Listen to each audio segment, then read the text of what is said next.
পিসাব চর্বনাই, মিথ্যা বলে, নেশা খায়। তোদের বক্তব্যই প্রমাণ করেছ নেশা করতো না। কিন্তু বর্তমানে বাংলাদেশে কি রাজনীতি চলছে, যেই রাজনীতির ইতিহাস আপনারা দেখেছেন, যে পিসাব চর্বনের ব্যাপারে বলে, কি বলে, পিসাব চর্বনাই, মিথ্যা বলে, নেশা খায়, তার নাম হলো পীর সাহেব চরমনাই। নাউজুবিল্লাহ, ধিক্কার জানাই। নেশা কাকে বলে না বুঝতে হবে। নেশা বলা হয় যেটা সেবনের মাধ্যমে তার স্বাভাবিক অবস্থান থাকে না, তার ব্রেন বিকৃত ঘটায়। নেশাকর পিসাব চরমনাই, তোদের বক্তব্যই প্রমাণ করেছ নেশা করতো না। পিসাব চরমনাই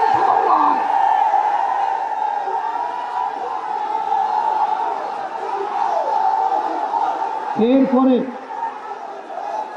আপনারা দেখেছেন, নালে কোন সুস্থ মানুষ তারা কি এই ধরনের বক্তব্য দিতে পারে? তাহলে বুঝে গেল ওদের মাথা বিকৃতি ঘটে গেছে।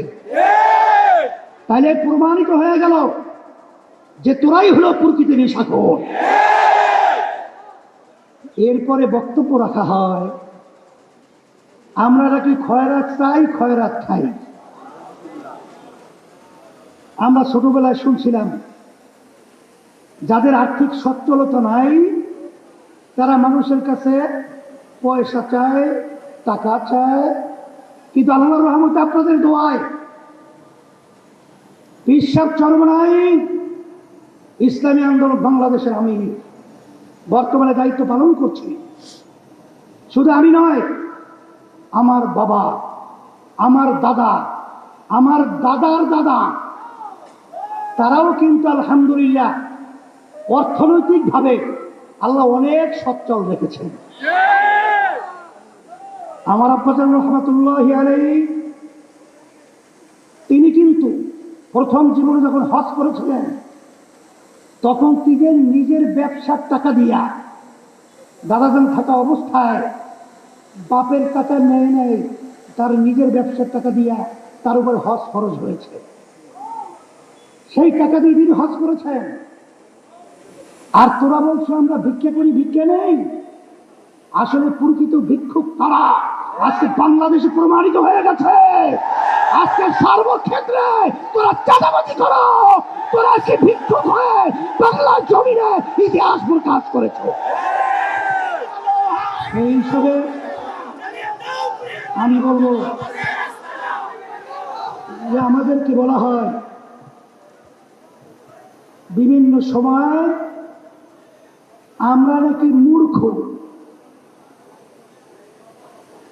মূর্খর ব্যাখ্যা কোনটা আমি তো জানি না, কারণ আমি তো দস্তখত করতে জানি। মূর্খরা দস্তখত করতে জানে না, আমি তো পড়তে পারি। তাহলে মূর্খ আবার পড়ে কিভাবে? আমি তো পড়তে পারি এবং আমি পড়াতেও পারি, তাহলে আমি মূর্খ হলাম কিভাবে?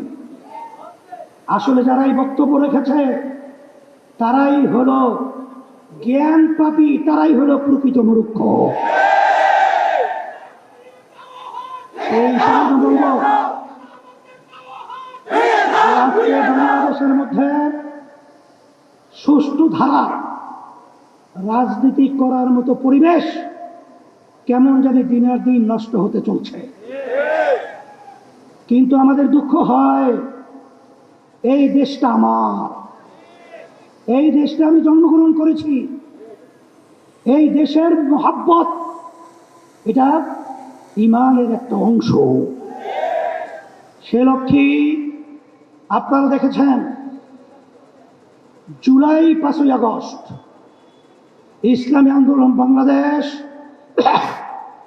আমরা কিন্তু একমাত্র ইসলামের এই ব্যানার নিয়ে সর্বপ্রথম ন্যায়ের পক্ষে অন্যায় প্রতিবাদে আমরা এই বাইতুল মুকাররমের উত্তর গেটে প্রথম সমাবেশ মিটিং মিছিল করেছিলাম।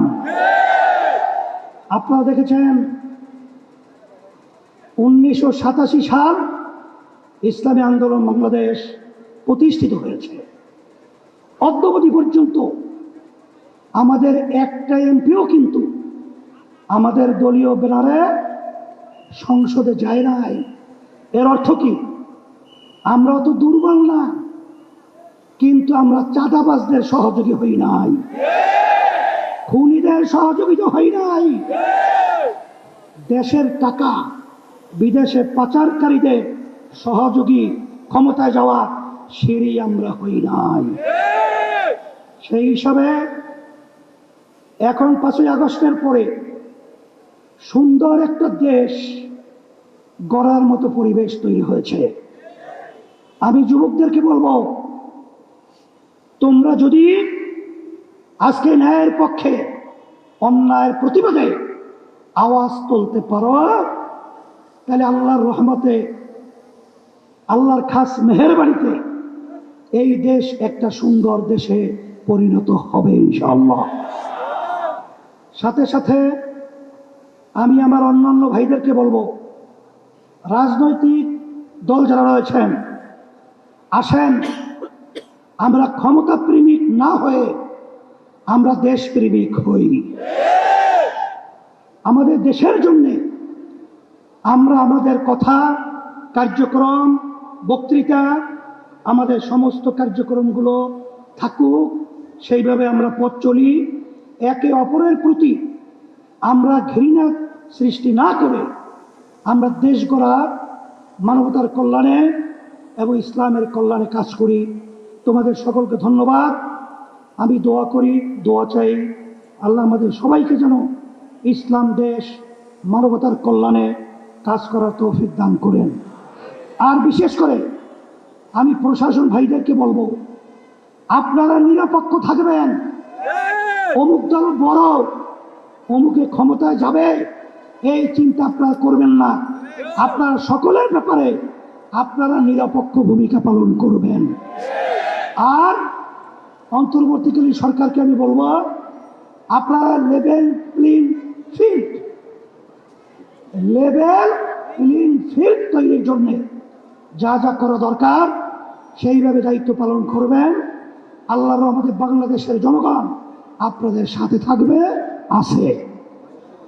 আর বিশেষ করে মাইলস্টোনে যে দুর্ঘটনার মাধ্যমে যে বাচ্চারা দুনিয়া থেকে বিদায় হয়ে গেছে, আল্লাহ তাদেরকে সম্মানীয় স্থান দান করুক এবং গার্জিয়ান এবং অভিভাবকদেরকে আল্লাহ সাবরে জামিল এখতিয়ার করার তৌফিক দান করুক।